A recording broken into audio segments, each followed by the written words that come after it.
Hello guys, তোমরা দেখতে পাচ্ছ আমরা এখন একটা রেস্টুরেন্টে চলে এসেছি, যেটা আমাদের বাড়ি থেকে মাত্র 1 ঘন্টার রাস্তা, যেটা রয়েছে আরামবাগ রেস্টুরেন্ট। নাম হচ্ছে বং পিজা।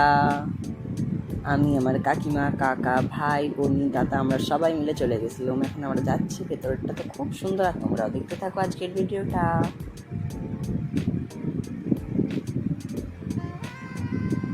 আর এখানে আমার ভাই পুরো ডনের মতন হচ্ছে, ডন মানে ডন। আর এটা ভেতরের জায়গাটা তোমরা দেখো, সবাই দাঁড়িয়ে আছে। আসলে 4টে চেয়ার, আমরা গেছি 6জন। আমি ওই জন্য বললাম এক্সট্রা চেয়ার দেওয়ার জন্য। ইতিমধ্যে তারপরেই আমরা খাবারের অর্ডার দিয়ে দেবো। আর আমরা খাবারের অর্ডার দিয়েছিলাম তোমার চিকেন বিরিয়ানি, আর তার সাথে মাশরুমের একটা পকোড়া, যেটার আমি নাম জানিনি, ভুলে গেছি। আর ভেতরটা তো খুব সুন্দর, খুব সুন্দর। রিলস ভিডিও বানানোর জন্য তো খুব সুন্দর। এটা আমার কাকিমা হাই বলে দিল সবাইকে। তারপরে আমরা বাইরের কিছু ভিডিও, বাইরের কিছু ফটো তুলে নিয়ে চলে গেছিলাম। আর এটার লোকেশন হচ্ছে আরামবাগ। আরামবাগ বাস স্ট্যান্ড থেকে হয়তো 10-15 মিনিট লাগবে। আরামবাগ মেন বাস স্ট্যান্ড থেকে। নাম বং পিজা। আর এই যে আমাদের খাওয়া দাওয়া হয়ে গেছে, এবার আমরা চলে যাবো। Bye bye.